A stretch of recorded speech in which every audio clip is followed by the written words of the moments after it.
Hola, bienvenidos al curso teórico práctico de ecocardiografía básica en cuidados críticos. En esta oportunidad vamos a desarrollar el tema principales ventanas ecocardiográficas en medicina intensiva.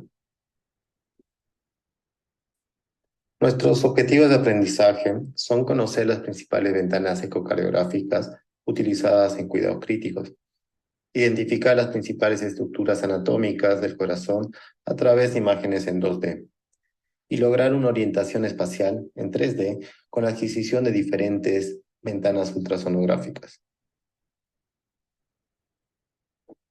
En estos videos pueden observar diferentes ventanas de cardioresonancia.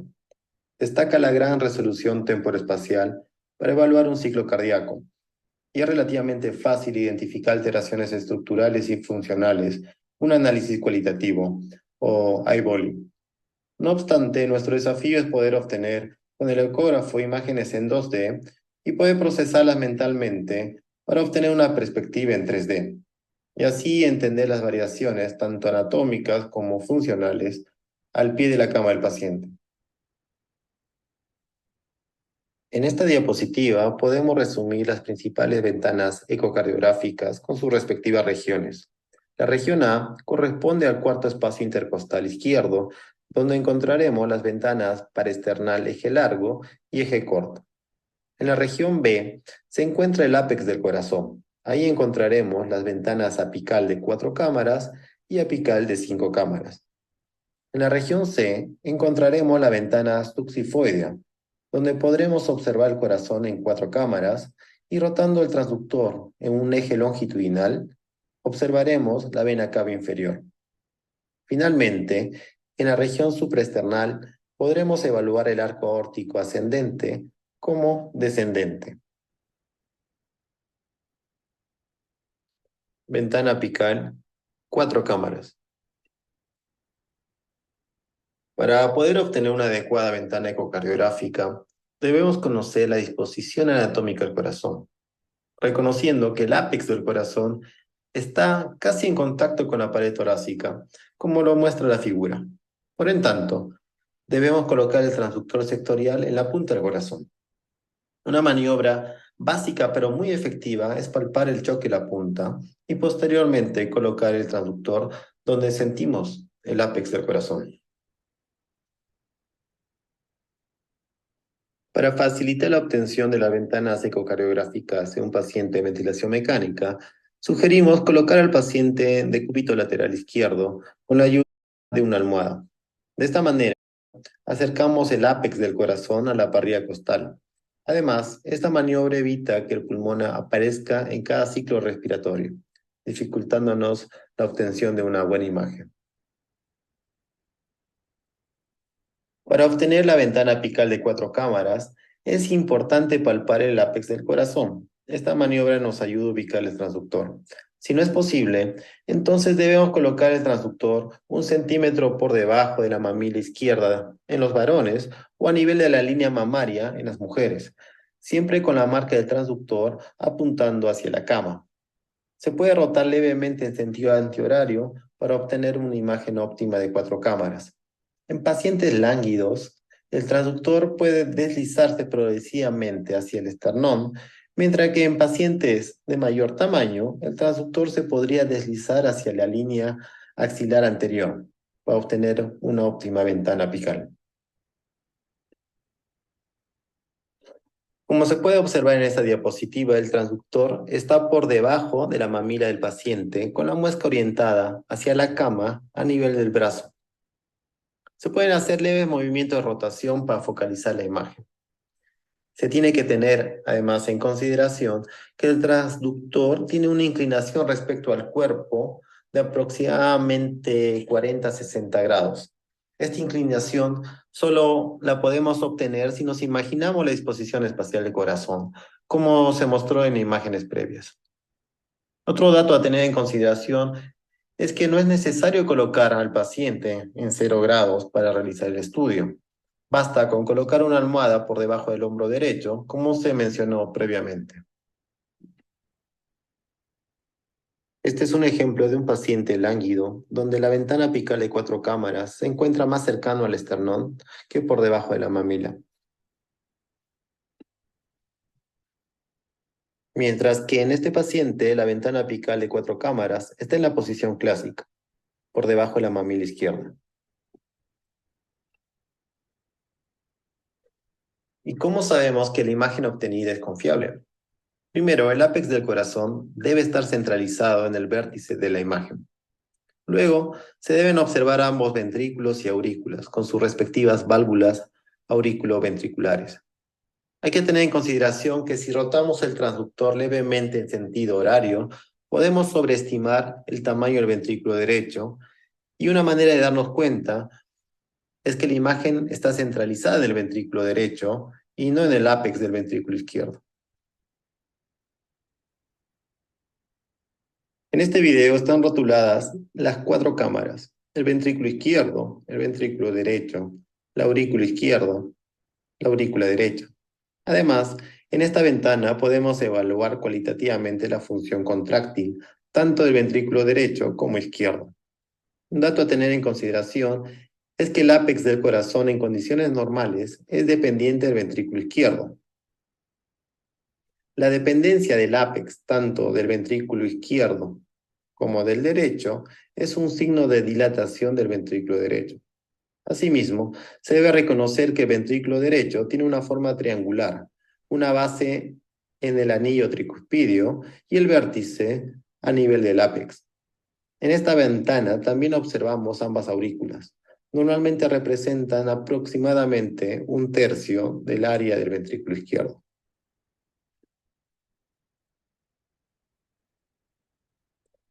Mediante esta vista de 4 cámaras podremos realizar una evaluación cualitativa de la contractilidad del ventrículo izquierdo y así contextualizarlo con la patología del paciente. Si nos ubicamos en el centro del ventrículo izquierdo, debemos ver cómo todas las paredes se acercan al centro: la pared anterolateral, la inferoceptal, la apical, así como la porción basal mediante la excursión del anillo mitral, denominado MAPSE. En este video se resalta un estado hiperkinético correspondiente a una fracción de eyección mayor al 60%. Es clásico en estados hipovolémicos, como en el shock hemorrágico y el shock séptico. Nótese que el paciente está taquicárdico a 114 por minuto.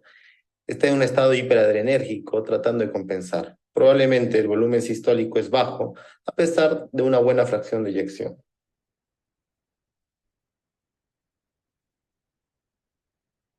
En este caso, podemos distinguir un paciente con una fracción de eyección deteriorada. Un ejemplo a tener en consideración es el comportamiento de la contractilidad en el shock séptico. Si bien la mayoría de los pacientes se presentan con una fracción de eyección normal o aumentada, hasta un 22% de los pacientes pueden ingresar con fracción de eyección deprimida y requieran inótropos para lograr un volumen sistólico adecuado para poder reperfundir. Este porcentaje puede aumentar hasta un 32% durante los primeros 3 días de internación. Por en tanto, la evaluación del estado de contractilidad mediante la ventana apical de 4 cámaras nos brinda información adicional para el manejo de nuestro paciente.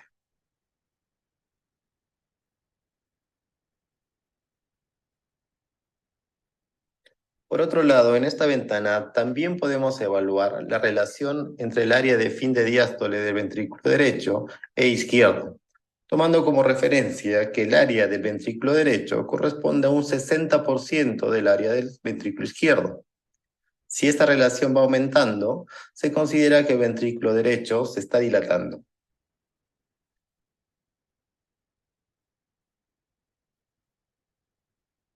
Por ejemplo, en este paciente podemos resaltar la presencia de dilatación del ventrículo derecho, definiéndose como el aumento del área de fin de diástole del ventrículo derecho mayor al 60% del área de fin de diástole del ventrículo izquierdo.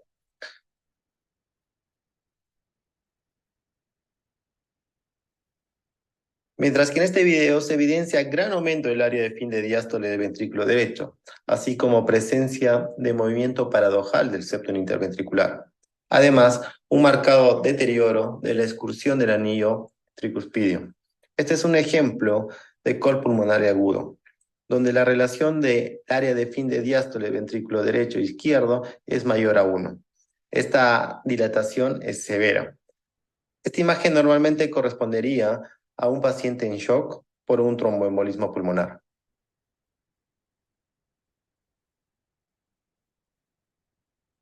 Como se mostró previamente, mediante el análisis cualitativo de la función contráctil de ambos ventrículos, tendremos una idea de la reserva funcional del corazón. Esta misma está relacionada con un pretest de respuesta a fluidos.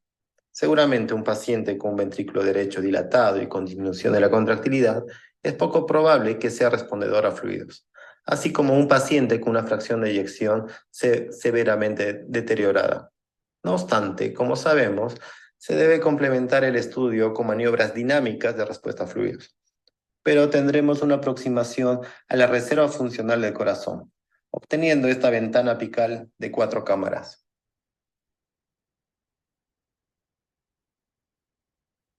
Ventana apical de 5 cámaras.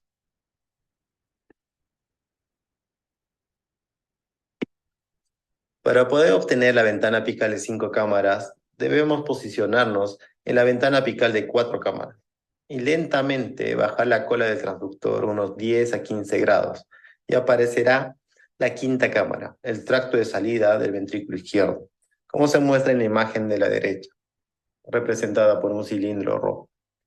Esta ventana es útil para la medición del BTI, integral tiempo-velocidad. Es un subrogante del volumen sistólico. En este video se muestra cómo aparece y desaparece el tracto de salida del ventrículo izquierdo, con un movimiento sutil, descendiendo o ascendiendo la cola del transductor respectivamente. En este video se activó el modo color para mostrar la correcta alineación del tracto de salida del ventrículo izquierdo para poder medir el BTI. Fíjense cómo en el video de la izquierda el flujo no está alineado con la línea de interrogación del Doppler pulsado, línea punteada. Mientras que en el video de la derecha se logró alinear el flujo con la línea de interrogación. Estos detalles se verán en la clase de medición del gasto cardíaco. Una vez que tengamos la ventana apical de 5 cámaras, podremos colocar el punto de interrogación del Doppler pulsado por encima de la válvula aórtica. Veremos esta imagen triangular que corresponde al BTI, la integral tiempo-velocidad. Representa la velocidad de los glóbulos rojos que pasan a través del tracto de salida del ventrículo izquierdo durante el tiempo sistólico. Se forma un triángulo donde la base es el tiempo y el vértice es la velocidad máxima de la sangre durante sístole. El área bajo la curva va a representar el BTI. Y este, a su vez, es un surrogante del volumen sistólico.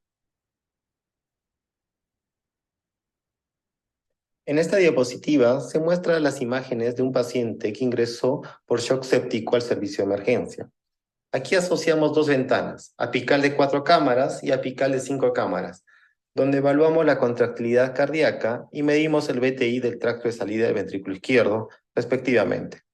Fíjense que en la columna de la izquierda la contractilidad está deteriorada y el BTI está bajo, 9 centímetros, teniendo como referencia un valor normal más de 16 centímetros. Mientras que en la columna de la derecha la contractilidad mejoró, así como el BTI aumentó a 20. En consecuencia al uso de un inótropo, en este caso 5 gamas kilominuto de dobutamina. Estos cambios de contractilidad y flujo se pudieron objetivar tanto cualitativamente como cuantitativamente al pie de la cama del paciente, obteniendo estas dos ventanas ecocardiográficas. Ventana paraesternal, eje longitudinal. Para obtener esta ventana, debemos colocar el transductor en el cuarto espacio intercostal izquierdo, con la muesca hacia el hombro derecho, como se muestra en la figura. En esta diapositiva se muestra la visión ecocardiográfica de la ventana paraesternal eje longitudinal y las diferentes estructuras anatómicas que podemos evaluar. En esta ventana podemos evaluar la función contráctil del ventrículo izquierdo, evaluar la motilidad del septum o la pared anteroseptal y la pared inferior o inferolateral. Asimismo, se pueden observar si existe dilatación del ventrículo derecho, evaluar la aorta, evaluar el diámetro de la aurícula izquierda, evaluar valvulopatías como estenosis e insuficiencia aórtica y mitral. Además, es una ventana para medir el diámetro del tracto de salida del ventrículo izquierdo que utilizaremos para la medición del gasto cardíaco. Ventana parasternal, eje transversal o eje corto. Para obtener esta ventana debemos partir desde la ventana parasternal eje longitudinal y rotar el transductor en sentido horario hacia el hombro contralateral, hombro izquierdo. Así podremos observar el corazón de manera transversal.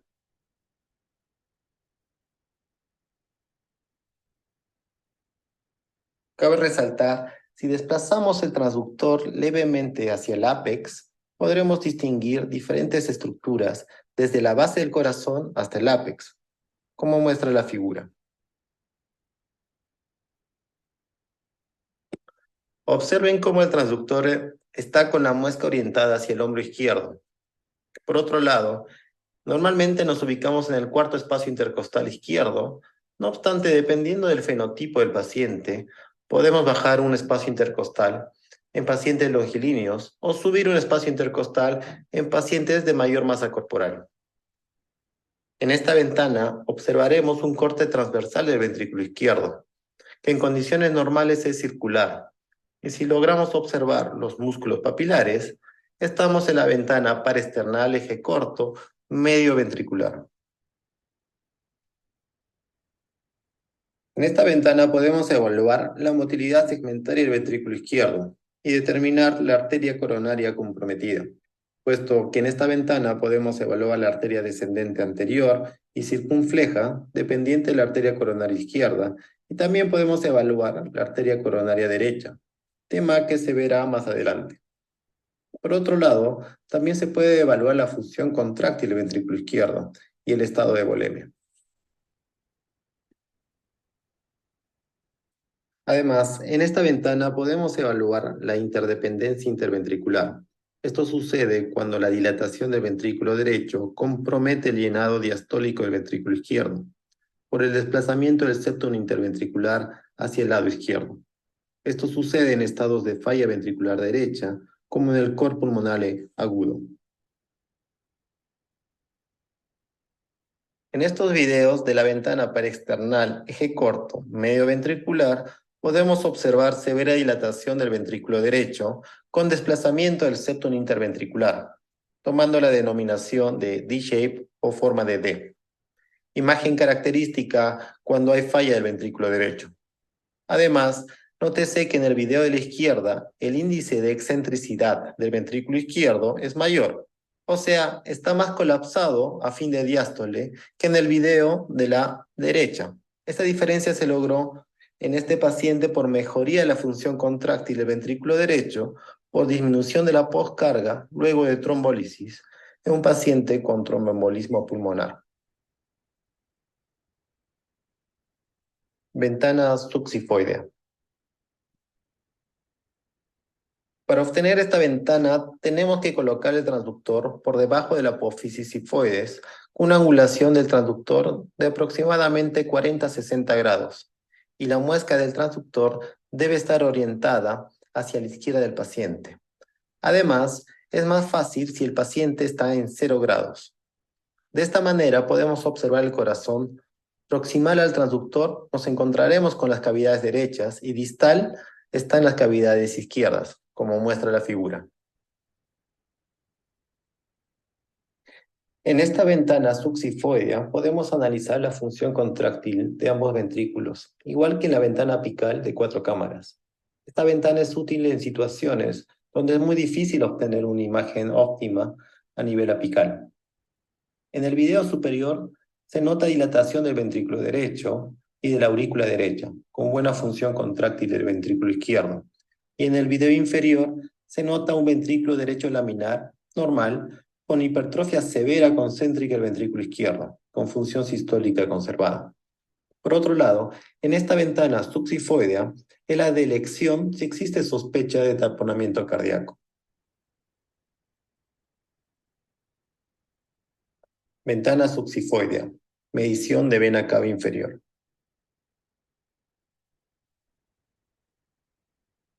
En este video se muestran los movimientos necesarios para pasar de una visión de 4 cámaras subsifoidea a una visión de la vena cava inferior. Paso 1. Obtenemos la visión de 4 cámaras con el transductor por debajo de la apófisis sifoides, mirando al corazón, con la cola del transductor a unos 40 grados respecto al abdomen del paciente, y con la muesca del transductor hacia la izquierda del paciente. Paso 2.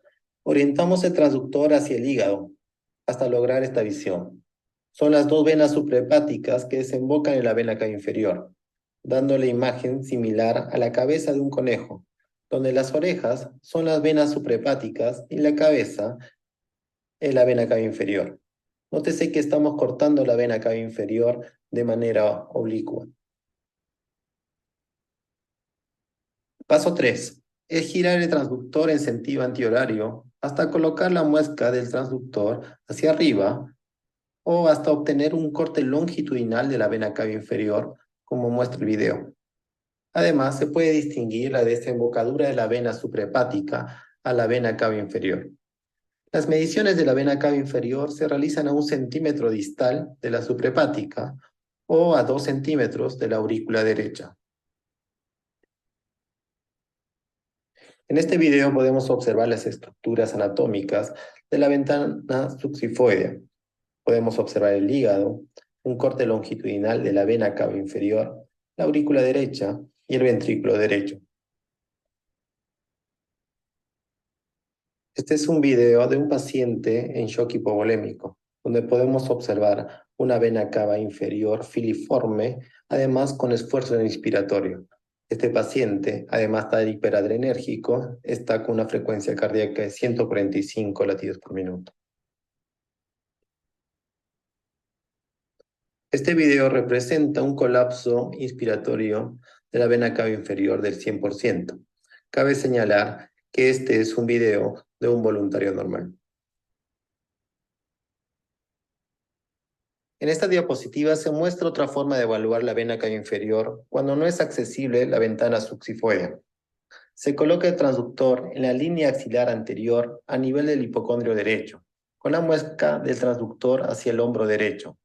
De esta manera podemos observar la vena cava inferior en un corte longitudinal igual que la ventana subsifoidea. Podemos distinguir la desembocadura de la vena suprahepática. Video superior. Si giramos el transductor 90 grados en sentido horario, podremos evaluar la vena cava inferior en un corte transversal. Video inferior. De esta manera podemos evaluar el colapso inspiratorio o distensión inspiratoria anteroposterior si el paciente está en ventilación espontánea o con ventilación mecánica, respectivamente. Ventana supraesternal.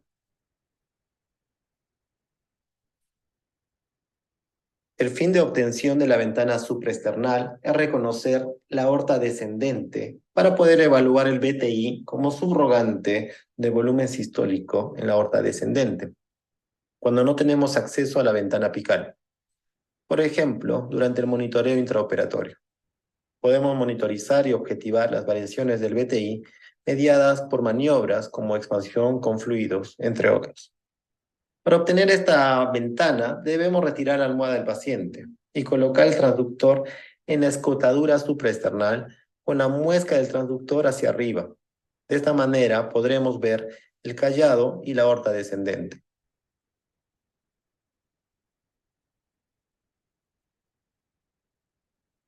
En estos videos se pueden observar la aorta ascendente, callado y aorta descendente. Una manera práctica es colocar el doble color. Si se tiñe de rojo, significa que el flujo se acerca al transductor. Por en tanto, lo que estamos evaluando es la aorta ascendente. Y si se tiñe de azul, el flujo se está alejando. Y estamos evaluando la aorta descendente.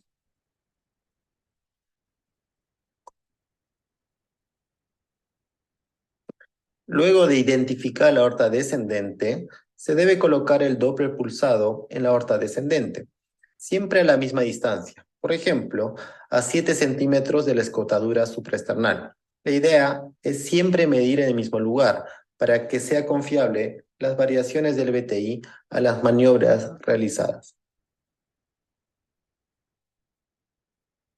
Este es un ejemplo de mediciones del BTI de la aorta descendente, evaluando la variación respirofásica como predictor de respuesta a fluidos. En esta clase pudimos navegar en las principales ventanas ecocardiográficas necesarias para evaluar un paciente crítico. Ventana apical 4 cámaras para evaluar la función contráctil del ventrículo izquierdo y ventrículo derecho. Apical de 5 cámaras para medir el BTI del tracto de salida del ventrículo izquierdo. La ventana para externar eje longitudinal y eje corto. La ventana subxifoidea de 4 cámaras y de la vena cava inferior, así como la ventana supraesternal. Se mostró la metodología de obtención de las ventanas, así como sus principales utilidades. Estas se discutirán exhaustivamente en las siguientes clases. Gracias por su atención.